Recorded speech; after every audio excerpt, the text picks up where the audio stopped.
TheGamingChief here. Today I'm going to be doing a video on how to add VanillaPlusPlusMap to your DayZ Standalone Server, and I'm going to be showing you how to create custom server markers for your server as well.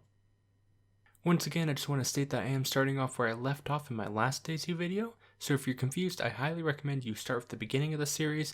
There is a link in the description, and there is a card on the top right-hand side of your screen right now. This video is broken up into 5 small parts. Timestamps are on your screen right now as well. So part 1 is going to be actually adding the VanillaPlusPlusMap add-on to your server. So as you can see here, I do have the workshop page open. So what I'm going to go ahead and do is I'm going to go ahead and get this workshop ID out of the URL, and I'm going to go ahead and copy that as I'm going to need this. Then I'm going to go ahead and remote into my server that I've been using on all the previous videos. So it already has everything set up. And we're going to go ahead and get this mod downloaded and into the server folder. As per the previous videos, I'm just going to be using this mod list file, paste in the mod ID file, and then I can just go ahead and give it a name. I'll use the workshop title, paste that in there, and then I'm going to go ahead and save. So what this will do is once I start the server, it'll go ahead and download all the add-ons to make sure they're up to date, and it will go ahead and move it and copy the keys over to the keys folder and all that.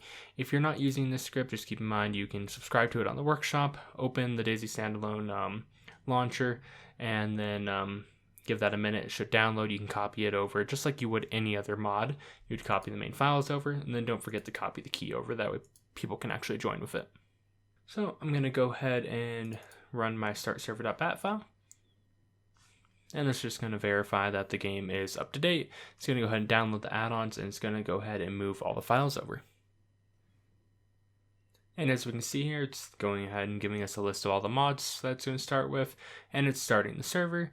We'll go ahead and click in here and we'll check, and it looks like our Addon folder is there. We don't need to copy the keys folder over into our keys because that's already done by the script, so that's all good. And what we can do is we can go ahead and minimize out of our remote connection now, and we can go ahead and join the server and just verify everything is working properly real fast before we do any customization to the config file. So we're going to go ahead and move along to part 2, and part 2 is just going to be quickly testing in game to verify that everything is working properly as it should before we do any config changes. So I'm going to go ahead and open up the DayZ Standalone launcher. It'll download the latest server list, and we'll find my server. And then we will go ahead and join. Alrighty, now that I'm in game, we can go ahead and test to make sure everything's working. The first thing I noticed, if you look over there, you see some markers over there. We'll get to that in just a moment. So we'll go ahead and press M. It's going to go ahead and open up the map, and we can see currently this shows where we are. We're right here, and then it currently has 2 markers that are just default markers, which are these 2 right here.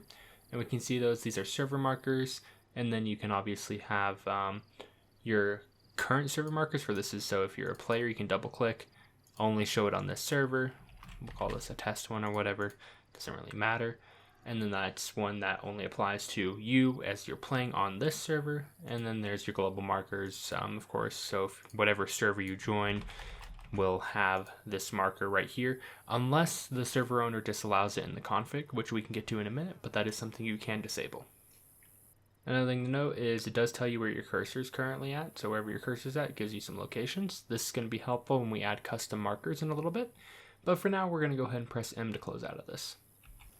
Another thing to mention is one of the other keybinds is you can press K, which will disable these little 3D things, so they're not in your way while you're getting around. They'll still show up on the map though, and that is something that can be changed if you go to your options, controls, and then you configure your keybinds, and then it has a thing right here, so M to open the map, and then show and hide 3D markers is K.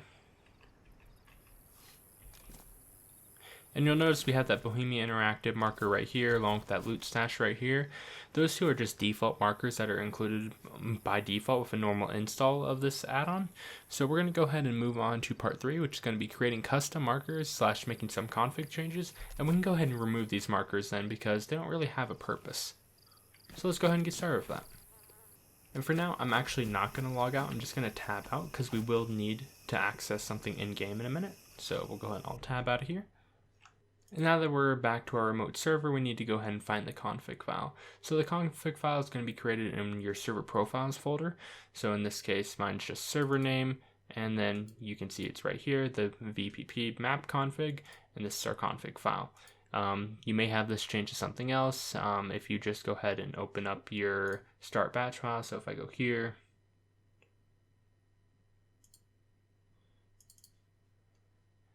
and I look through here, you can see down here, profiles, profile is server name, and that matches up with this folder right here, server name. So we're going to go ahead and open up that config file right here. So this is it. It's a pretty simple config file out of the box. Right here is how you have your custom markers and stuff like that. We'll get to that in a moment. And then you have 3 other settings right here that you can enable or disable.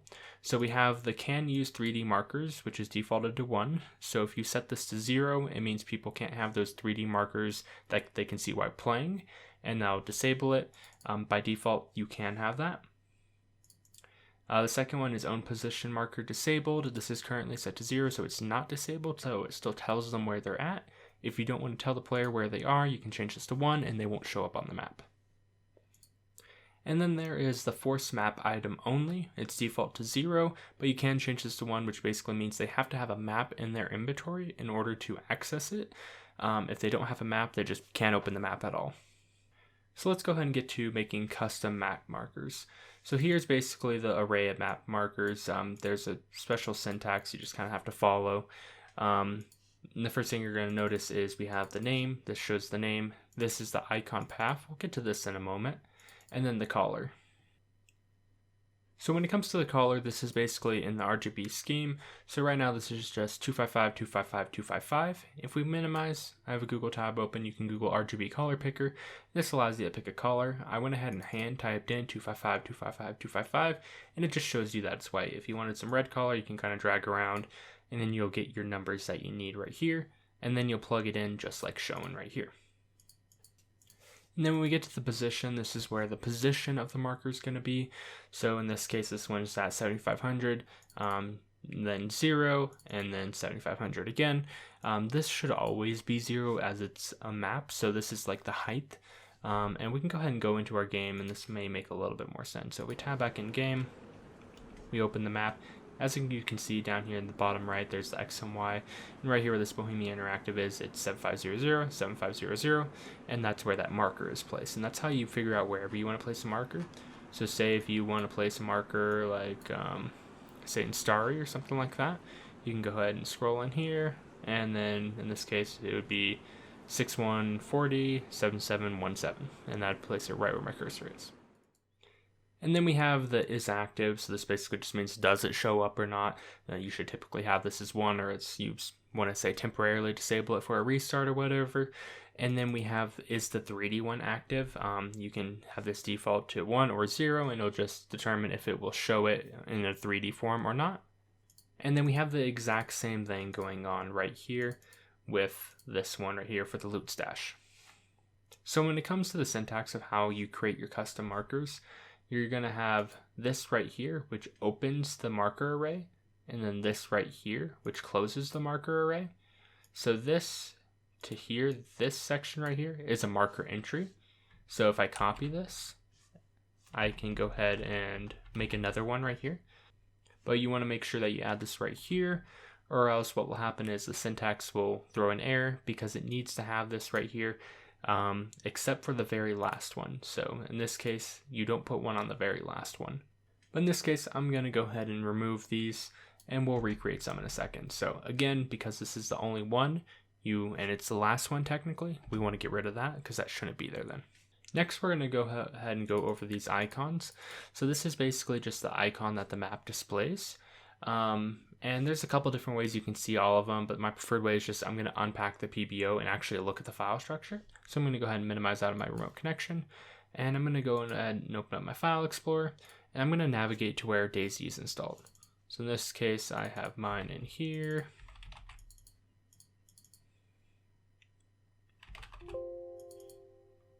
And then we have the DayZ Standalone Launcher folder right here. So I'm going to be going in here because I'm looking for the add-on.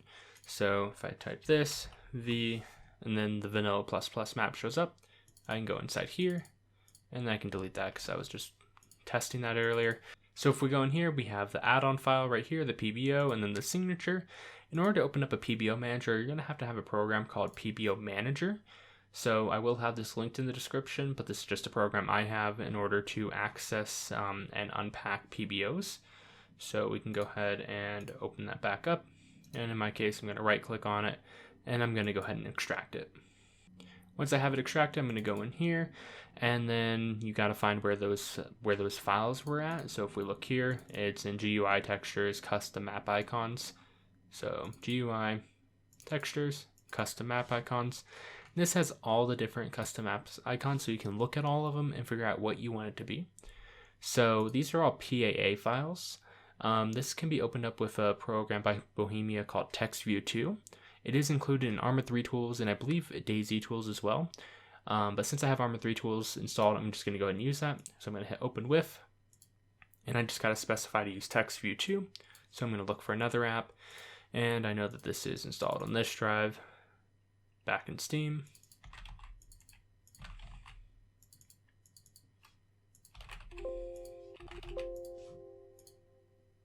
So Arma 3 tools in my case, and then I have TextView 2 because that's one of the tools installed, and then TextView2.exe.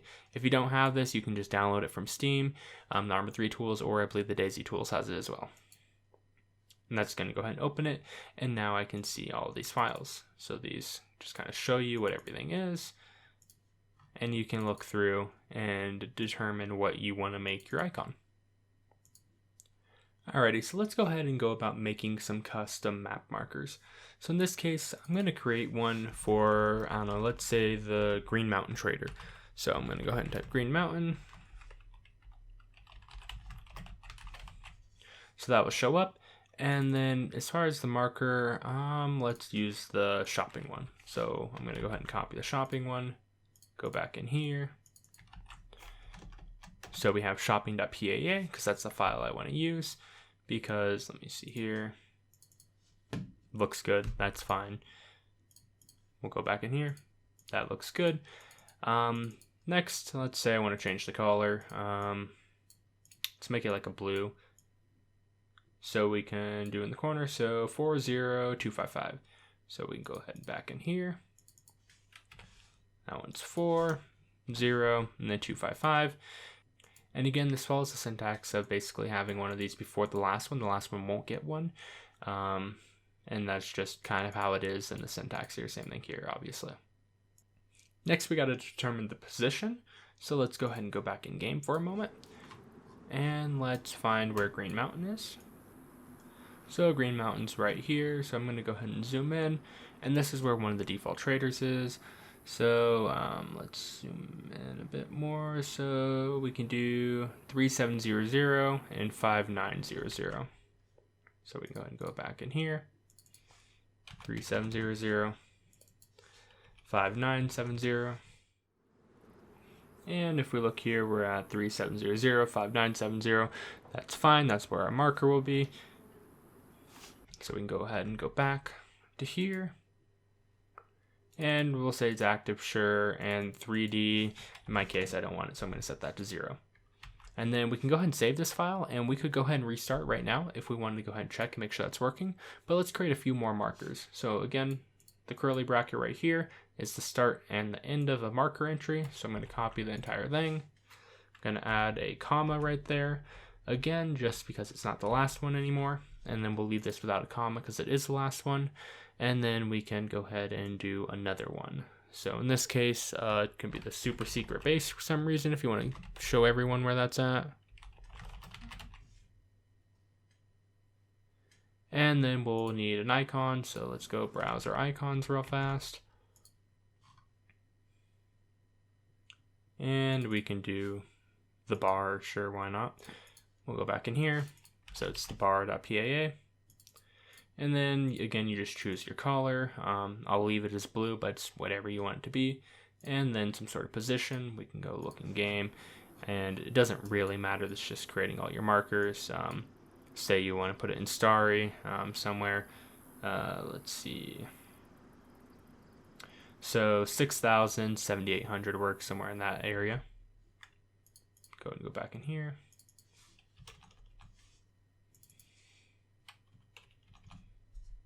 and we'll adjust that, and we'll leave it as active. And again, I don't really like the 3D markers that much, especially for like traders or other things like that. So I'm going to go ahead and set that to 0. And then again, this would be good to go, but we'll add one more marker.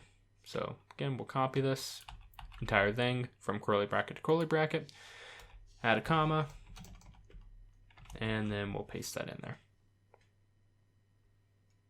And then for this one, we'll just call it test marker. Doesn't really matter. I'm going to leave this as the bar PAA, and I'm just going to put it in someplace random, Brazino area. So like, so we'll go like something like 12,400 and then 9,700. So go back in here, 12,400, 9,700, and then that's just kind of a place. And again, you have if it's active, and in this case, we'll go ahead and make the 3D one active as well. Sure, why not? And we'll go ahead and save this file.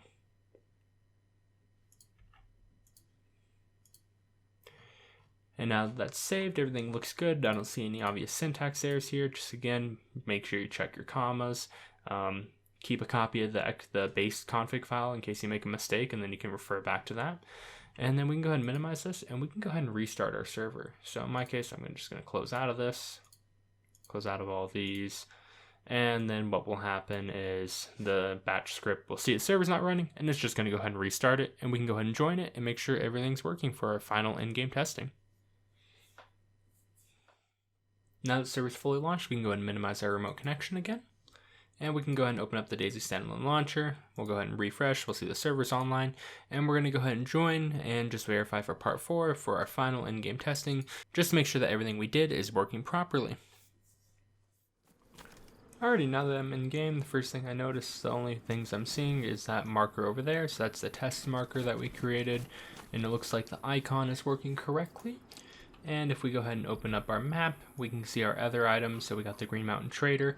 As you can notice, I did end up changing the color because the blue color didn't really work with the icon. You couldn't really see it. So I ended up making it red so you can still see the icon. So we have the Green Mountain Trader right there. We have our super secret base right there. And then we have that test marker right over there. And that's about it. It's a pretty simple mod to go ahead and quickly install and go ahead and make some custom markers, and then the config file is pretty simple to figure out.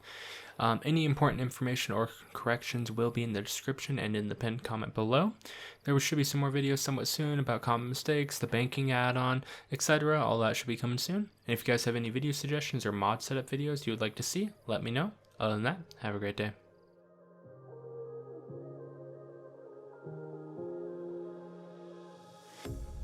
A pair of jeans, a shirt or two.